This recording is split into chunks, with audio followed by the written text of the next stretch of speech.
Bismillah. Assalamualaikum warahmatullahi wabarakatuh.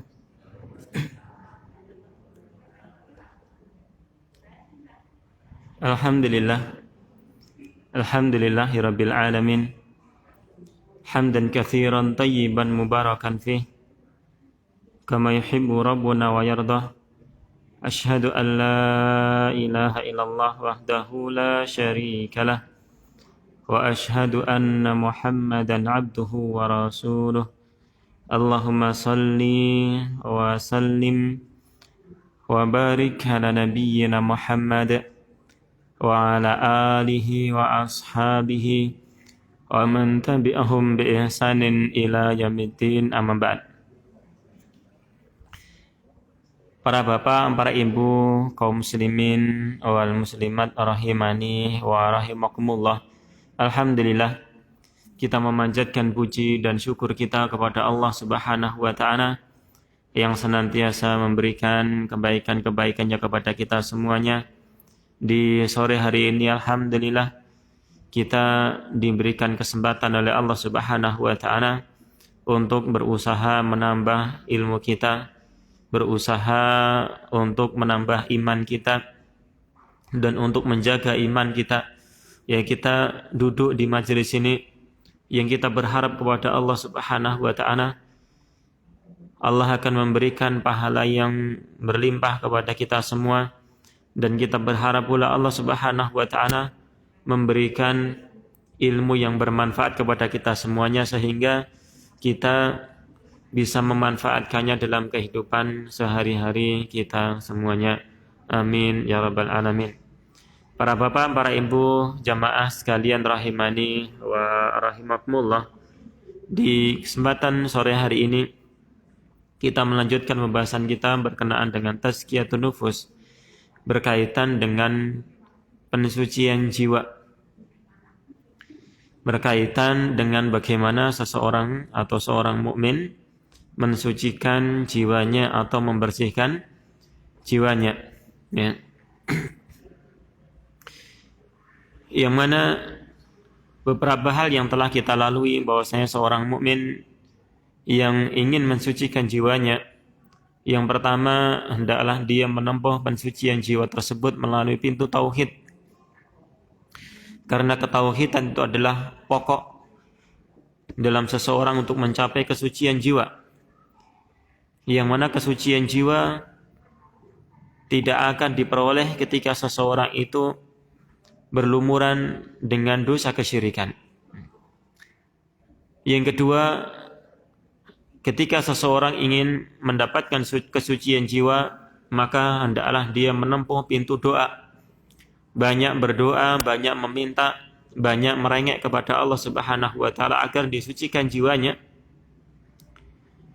Karena hakikat kesucian jiwa itu adalah milik dari Allah Subhanahu wa taala, yang Allah Subhanahu wa taala berhak memberikan kepada siapapun tentang kesucian jiwa tersebut. Maka ketika seorang hamba mengetuk pintu langit berdoa kepada Allah Subhanahu wa taala, maka ketika Allah berkenan maka akan diberikan kesucian jiwa tersebut kepada hamba yang meminta kepadanya. Maka doa itu adalah salah satu pintu yang agung untuk mendapatkan kesucian jiwa, mendapatkan bersihnya jiwa, yang nantinya ketika seseorang diberikan jiwa-jiwa yang suci, maka dia akan ringan dalam melakukan ibadah. Dia akan merasakan kenikmatan dalam melakukan ibadah, ketaatan kepada Allah Subhanahu wa taala. Dia akan terbersihkan dari berbagai macam dosa, berbagai macam kesalahan, dan dia akan diberikan kenikmatan yang agung di akhirat, diberikan karunia berupa surga Allah Subhanahu wa taala. Maka ma'asyiral muslimin rahimani wa rahimakumullah, kesucian jiwa adalah sesuatu yang sangat penting yang harus kita perhatikan dalam kehidupan kita, lebih dari kita mencari dunia ini, lebih dari sekedar kita itu mencari penghidupan untuk kehidupan jasmani kita. Namun terkadang kaitan dengan kesucian jiwa dan bagaimana kita membersihkan diri kita dari berbagai macam penyakit-penyakit hati atau penyakit-penyakit jiwa,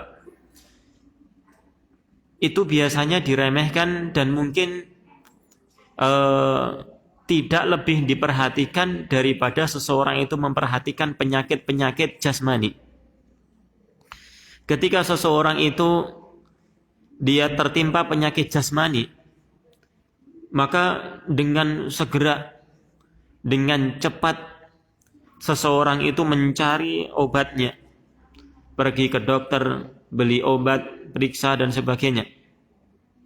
Akan tetapi ketika seseorang itu terkena penyakit rohani, penyakit yang menimpa jiwanya, penyakit yang menimpa hatinya, maka terkadang seseorang tidak cepat tanggap.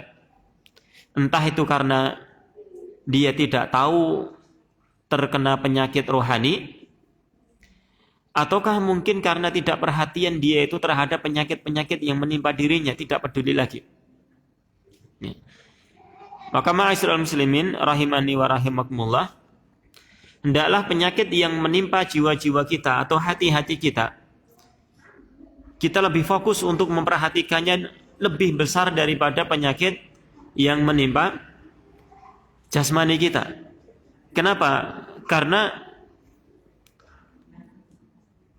penyakit yang harus kita hilangkan berupa penyakit hati ini lebih berbahaya. Ya, penyakit hati itu lebih berbahaya daripada penyakit yang menimpa jasmani. Seorang misalkan terkena penyakit jantung, bahaya, betul bahaya. Akan tetapi bahaya yang akan diperoleh oleh seseorang tersebut hanya akan menimpa sebatas masalah duniawi. Yang paling banter orang tersebut akan apa? Sedo. Leres mboten niki Pak nggih. Namun penyakit jantung tersebut tidak akan membawa seseorang untuk menuju neraka Allah Subhanahu wa taala.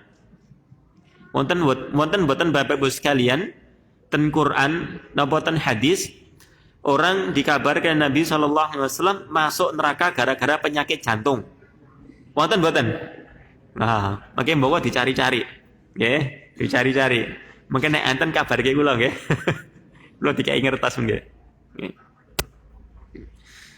Niki nggih. Nah, dan penyakit hati itu akan bisa berpengaruh kepada kehidupan dunia dan berpengaruh kepada kehidupan akhirat. Nggih.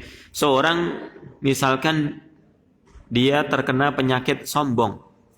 Sombong niku penyakit jasmani napa penyakit rohani? Nggih. Penyakit rohani to nggih? Penyakit rohani di dunia. Seorang yang memiliki penyakit sombong bisa saja dia mendapatkan kesempitan hidup yang luar biasa karena kesombongan. Dikenal oleh orang-orang dia sebagai orang yang angkuh, congkak, sombong. Nggih. Dan bisa saja dia itu dibinasakan oleh Allah Subhanahu wa taala karena kesombongannya. Contohipun sinten? Qarun. Nggih. Qarun diberikan harta yang banyak oleh Allah Subhanahu wa taala, dibinasakan oleh Allah, ditenggelamkan oleh Allah ke dalam pundi? Tanah.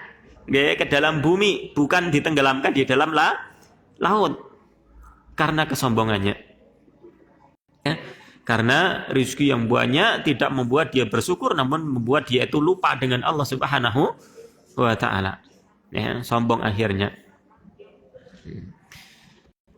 Dan di akhirat orang-orang yang sombong, penyakit hati salah satunya diancam dengan neraka oleh Allah Subhanahu wa taala. Ya. Yang mana Nabi sallallahu alaihi wasallam beliau bersabda, la yadkhulul jannata man kana fi qalbihi misqalu habatin min kibrin. Atau kama qala sallallahu alaihi wasallam, tidak akan masuk surga seorang yang di dalam hatinya itu ada seberat dzarrah. Ya, di dalam hatinya ada seberat dzarrah, sebesar nggih nek gampangnya itu biji sawi ya. Atau di situ adalah debu yang sangat kecil atau semut yang sangat kecil. Darah, debu kecil atau semut yang kecil. Berupa kesombongan, nggak akan masuk surga kata Nabi Shallallahu Alaihi Wasallam. Padahal cuma sedikit. Terus bagaimana kalau kesombongan itu ada di dalam hati kita? Sekilo, sekilo, 2 kilo, kesombongan. Atau sebesar rumah atau sebesar masjid, kesombongan. Maka ancamannya akan lebih besar lagi. Seperti itu, ini adalah kaitan dengan penyakit rohani. Yang dia itu bisa menimpa dunia dan menimpa akhirat. Akan tetapi penyakit-penyakit yang menimpa hati, menimpa jiwa, menimpa rohani, itu jarang diperhatikan oleh orang. Seperti itu. Bahkan sebagian orang, dia tidak merasa kalau dirinya itu tertimpa penyakit, sombong sana sini, gagah, jalan sana sini dengan penuh angkuhnya, meremehkan orang, menolak kebenaran, niku nggih. Nah, tidak merasa kalau dia sedang sakit hatinya. Sakit hatinya tertimpa penyakit hatinya atau rohaninya. Ya naudzubillahi min dzalik. Maka di majelis ini adalah untuk kita saling menasihati, untuk kita bagaimana saling kita belajar dan mengajarkan berkaitan dengan agama kita, dan di sini kita berbicara tentang kaitan dengan kesucian jiwa. Dan di sore hari ini kaitan materi kita adalah yang menjadi sarana untuk kesucian jiwa itu apa? Kita mau mencari kesucian jiwa itu diperoleh mana panduannya? Apa yang memberikan panduan kepada kita untuk kita bisa memperoleh kesucian jiwa kita? Dan ini adalah kaidah yang ketiga yang diberikan oleh Syekh Abdul Razak hafizahullah taala, yang mana kaidah ini menunjukkan bahwasanya sarana untuk seseorang mendapatkan kesucian jiwa itu adalah Al-Qur'an. Itu adalah Al-Quran. Yang mana bahwasanya Al-Quran, jamaah sekalian rahimani wa rahimakumullah, di dalamnya akan menerangkan tentang cara-cara, tentang kiat-kiat untuk seseorang itu mendapatkan kesucian jiwa.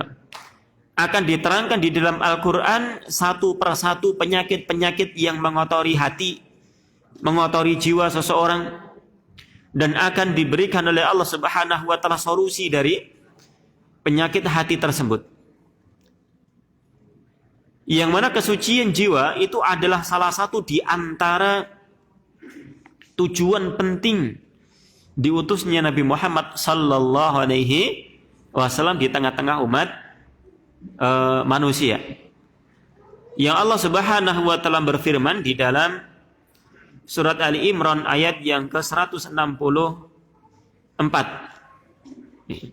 Allah Subhanahu wa taala berfirman, "Wa laqad mannallahu 'alal mu'minina id ba'atsa fihim rasulan min anfusihim yatlu 'alaihim ayatihi wa yuzakkihim wa yu'allimuhumul kitaba wal hikmah wa in kanu min qablu lafi dhalalim mubin."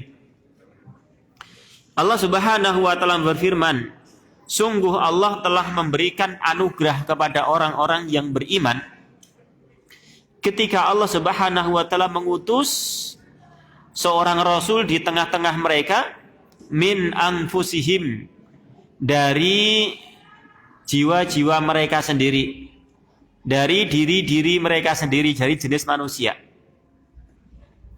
Bahkan itu adalah dari tengah-tengah mereka sendiri, tengah-tengah orang-orang Arab yang dulu awalnya Nabi SAW diutus di tengah-tengah orang-orang Arab. Dakwah pertama kali didakwahkan di sana, dan hakikat apa yang dibawa oleh Nabi SAW adalah untuk seluruh manusia, bahkan untuk jin, bukan hanya untuk manusia namun juga untuk jin. Yatlu alaihim, yang Nabi SAW membacakan kepada mereka ayat-ayatnya, ayat-ayat Allah Subhanahu wa taala. Wa yuzakkihim, dan mensucikan mereka. Mensucikan dari berbagai macam dosa. Dari kotoran-kotoran yang telah mengotori hati-hati manusia. Dan terlebih lagi ketika itu, ketika Nabi Muhammad SAW diutus, manusia mereka dalam keadaan keburukan yang luar biasa. Kesyirikan yang luar biasa tersebar di tengah-tengah orang-orang Arab. Bahkan juga kemaksiatan luar biasa tersebar di tengah-tengah orang-orang Arab. Bukan cuma kesyirikan, namun minum khamr sudah seperti biasa, zina ya sudah seperti biasa, bahkan jadi adat kebiasaan. Ya, ini pembunuhan sudah luar biasa. Ya, dan begitu banyak kemaksiatan di zaman sebelum Nabi SAW diutus, luar biasa. Maka salah satu hikmah diutusnya Nabi SAW dan tugas pokoknya adalah yuzakihim. Nabi SAW mensucikan mereka. Ya. Wa yu'allimuhumul kitab wal hikmah, dan mengajarkan Al-Quran dan hikmah kepada mereka, kepada manusia. Ya. Agar manusia mereka mengetahui apa yang menjadi jalan kelurusan mereka menuju Allah Subhanahu wa taala. Diajarkan kitab Allah yang di sana mengajarkan bagaimana seorang mukmin itu menempuh jalan kehidupan dengan sebaik-baiknya. Dan juga diajarkan hikmah, bagaimana penjelasan daripada ayat-ayat Allah, penjelasan dari kitabullah tersebut. Ya. Diajarkan dengan sebaik-baiknya agar manusia bisa selamat dari murka Allah Subhanahu wa taala, selamat dari berbagai macam musibah dunia, selamat dari berbagai macam musibah akhirat. Wa in kanu min qablu lafi dhalalim mubin, walaupun sebelumnya mereka itu berada dalam kesesatan yang sangat nyata, sangat jauh sekali mereka itu berada menyimpang dari jalan Allah Subhanahu wa taala. Akan tetapi ketika seandainya mereka itu mau menerima Nabi SAW, menerima ayat-ayat yang dibacakan, menerima nasihat yang disampaikan, maka mereka akan terbersihkan dari berbagai macam dosa yang telah mereka lakukan. Ya, seperti itu Bapak Ibu sekalian. Tugas Nabi SAW, ya, mensucikan jiwa. Dengan apa? Dengan yang paling pokok adalah kitab yang dibawakan oleh Allah Subhanahu wa taala kepada Nabi sallallahu alaihi wasallam, yaitu Al-Qur'an. Maka dari sini, dari ayat ini Syekh Abdul Razak hafizahullah taala belum mengatakan fa'adamu ma tazku bihin nafs Al-Qur'anul Karim. Perkara yang paling besar, yang paling pokok, yang bisa mensucikan jiwa, itu adalah Al-Qur'anul Karim. Ya, yang maknanya seorang ketika ingin mencari kesucian jiwa, carilah jalannya di dalam Al-Qur'an. Bagaimana Al-Qur'an itu membimbingkan tentang pensucian jiwa itu kepada umat. Ya, maka Al-Qur'an itu adalah kitab kesucian jiwa, ya, yang mana ketika seseorang tidak menempuh dari kitab Al-Quran untuk mencari kesucian jiwa, dia mengabaikan ayat-ayat Allah Subhanahu wa taala dan malah mencari selain dari kitabullah, maka dia tidak akan mendapatkan kesucian jiwa. Ya, itu.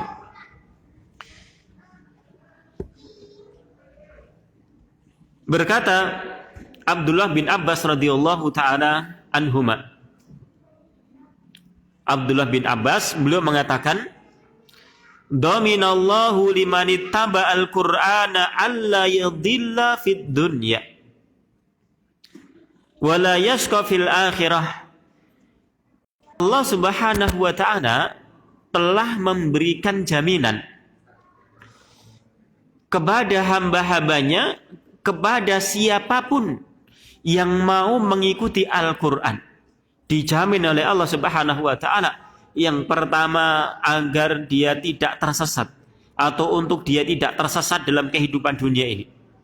Yang kedua, dijamin oleh Allah Subhanahu wa taala untuk tidak celaka ya di akhirat. Dan tersesatnya seseorang itu di dunia itu karena tidak dibimbing oleh Allah Subhanahu wa taala. Untuk tidak diberikan taufik oleh Allah Subhanahu wa taala. Dan kenapa seseorang itu tidak diberikan taufik sampai dia tersesat jauh dan tidak mendapatkan bimbingan dari Allah? Ini karena semakin jauhnya itu dari Al-Quran. Ya, dia jauh dan jauh dari Al-Quran. Ya, hatinya semakin kotor dengan maksiat. Ya, hatinya semakin rusak dengan kemaksiatan. Semakin dia menyimpang jauh dari jalan Al-Quran. Dia tidak mendapatkan bimbingan dari Allah Subhanahu wa taala. Dan itu akan memberikan imbas nasib yang buruk di akhirat. Ya, nasib yang buruk di akhirat, ya ini dia akan mendapatkan kesengsaraan di hari akhirat. Maka Allah Subhanahu wa taala memberikan jaminan kepada siapapun yang mau mengikuti Al-Qur'an, maka dia akan tidak tersesat di dunia, ya, dan dia tidak akan celaka di akhirat. Allah Subhanahu wa taala berfirman, ayat yang dibawakan oleh Abdullah bin Abbas di dalam hadis ini, yakni firman Allah Subhanahu wa taala di dalam surat Thaha ayat yang ke-123. Famanittaba'a hudaya fala yadhillu wala yashqa.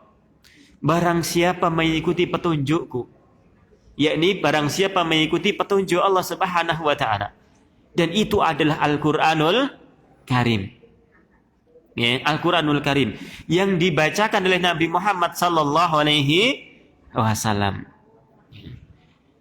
Dan barang siapa mengikuti petunjukku, fala yadhillu, dia tidak akan tersesat dalam kehidupan dunia. Berarti dia dalam kehidupan dunia dia akan berjalan di jalan rel yang lurus yang dikehendaki oleh Allah Subhanahu wa taala. Wala yashqa, dan dia tidak akan celaka karena dia sudah berpegang dengan petunjuk Allah di dunia, sehingga di akhirat dia tidak celaka. Dia akan selamat dalam kehidupan akhiratnya. Ya.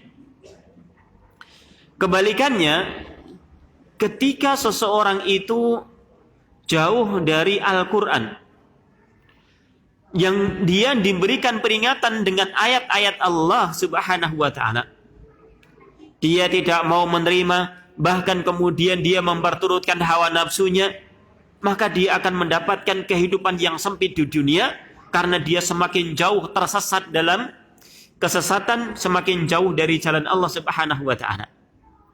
Yang Allah Subhanahu wa taala berfirman di dalam ayat yang selanjutnya dalam surat Thaha tersebut.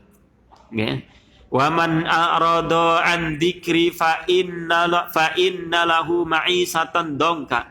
Barang siapa berpaling dari peringatanku, berpaling dari peringatan Allah Subhanahu wa taala, berpaling dari Al-Qur'an, ya, maka fa innalahu ma'isyatan dongka, maka sesungguhnya dia berhak mendapatkan kehidupan yang sempit.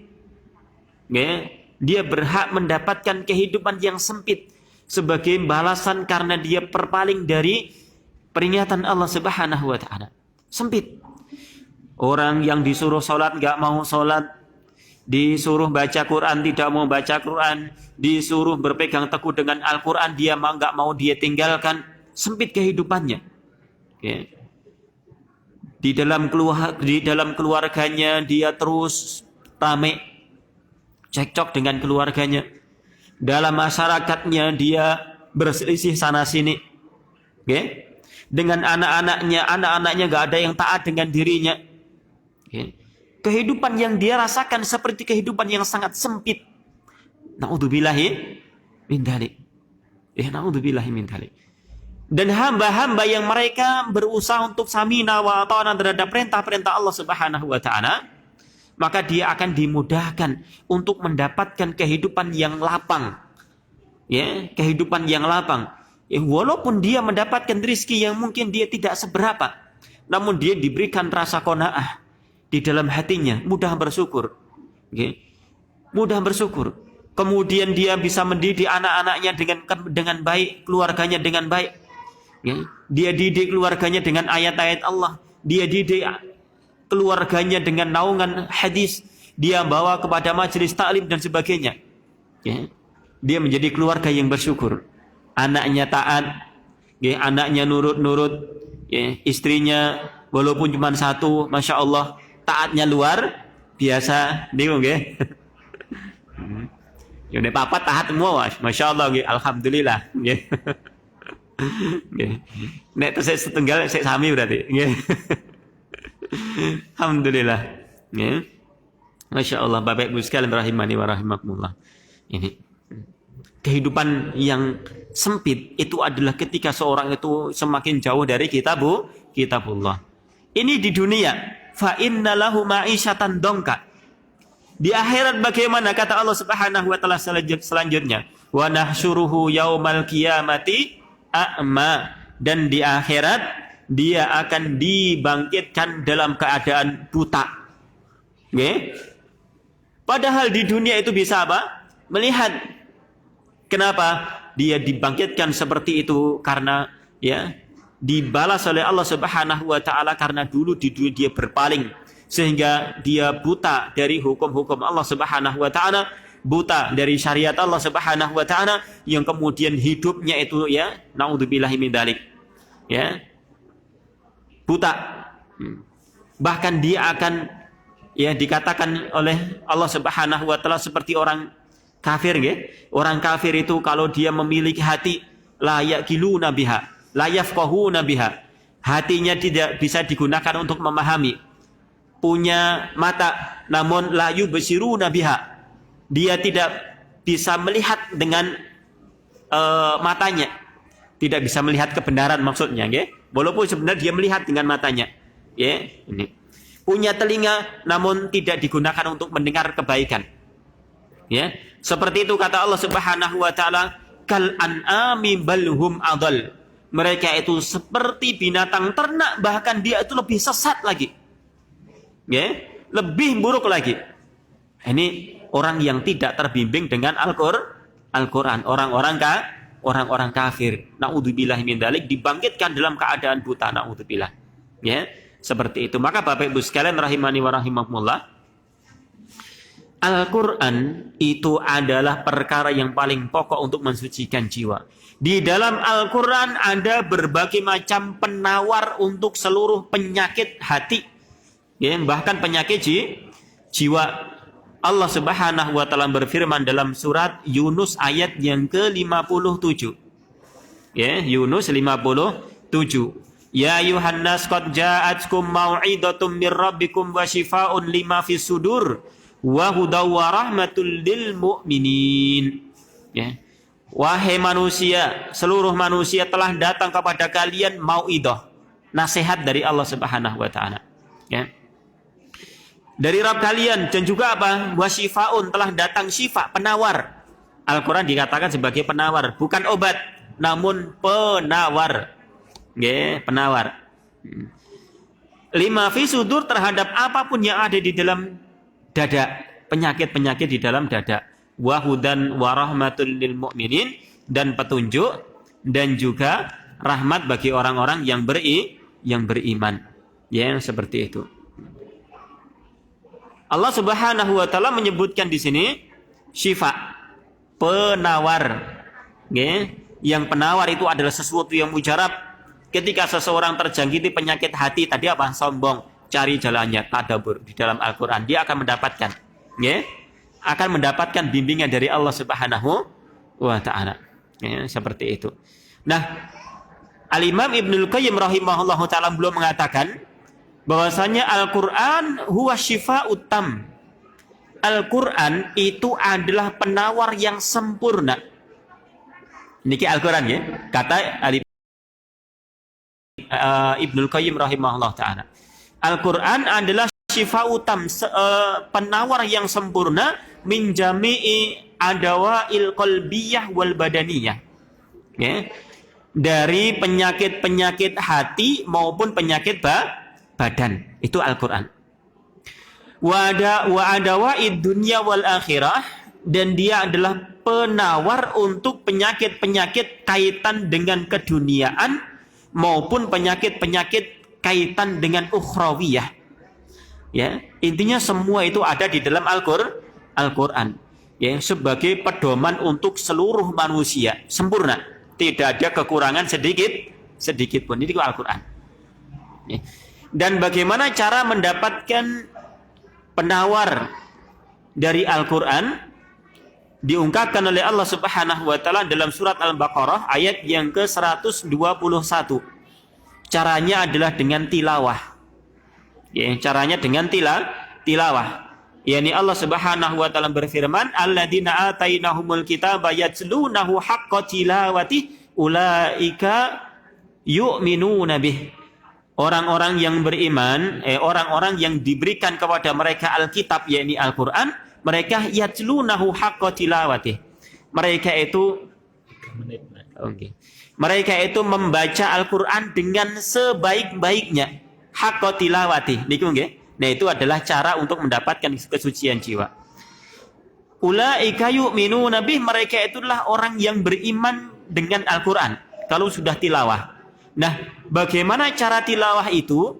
Tilawah itu ada 3. Menawi tilawah Quran sekurang-kurangnya itu 3. Dikatakan tilawah. Yang pertama adalah membaca Al-Quran dengan sebaik-baiknya. Yang kedua, memahami dan mentadaburinya. Kemudian yang ketiga, mengamalkannya. Dengan 3 ini dia akan mendapatkan cara untuk mendapatkan kesucian jiwa dari Al-Quran. Membaca, tadabur, yakni memahami, kemudian mengamalkan. Sebagaimana dikatakan oleh Ibnu Mas'ud radhiyallahu taala anhu tentang para sahabat dulu, mereka sukses untuk mendapatkan kesucian dari Al-Qur'an. Ya, ini apa caranya? Beliau mengatakan, dahulu kami, seorang di antara kami ketika mempelajari Al-Qur'an 10 ayat tidak akan berpindah dari 10 itu sebelum memahami dan mengamalkannya. Itu cara sukses dalam mengamalkan Al-Quran, mendapatkan kesucian jiwa dari Al-Quran. Adalah sedikit demi sedikit belajar, dipahami, kemudian ditadaburi dan diamalkan. Nah, Bapak Ibu sekalian, itu kita telah diberikan Al-Quran, kitab yang agung, mukjizat yang akan dirasakan sepanjang masa. Maka dekat-dekatlah dengan Al-Quran, karena semakin dekat dengan Al-Quran seorang akan semakin mulia dalam kehidupan dunia maupun akhirat, dan akan semakin bersih jiwa dan hatinya. Dan seorang yang semakin jauh dari Al-Quran, diperingatkan dengan Al-Quran tidak mau, ya, dibacakan ayat tidak mau, ya, maka dia akan semakin jauh dari Allah, akan semakin jauh dari surga Allah, akan semakin jauh dari kebahagiaan dunia dan akhirat. Wallahu ta'ala a'lam bishawab. Ini yang bisa kita bacakan di kesempatan sore hari ini. Mudah-mudahan menjadi penyemangat untuk kita untuk mempelajari Al-Quran, dan mudah-mudahan dijadikan ilmu yang bermanfaat untuk kita semuanya, sehingga kita bisa mengamalkan dalam kehidupan sehari-hari kita, dan mudah-mudahan kita dijadikan sebagai ahlul Quran sehingga akan mendapatkan kehidupan dunia dan akhirat. Amin ya rabbal alamin. Wallahu ta'ala alam bishawab. Wa sallallahu ala nabiyyina Muhammad wa ala alihi wa ashabihi wa man tabi'ahum bi ihsanin ila middin. Wa akhiru da'wana alhamdulillahi rabbil alamin. Assalamualaikum warahmatullahi wabarakatuh.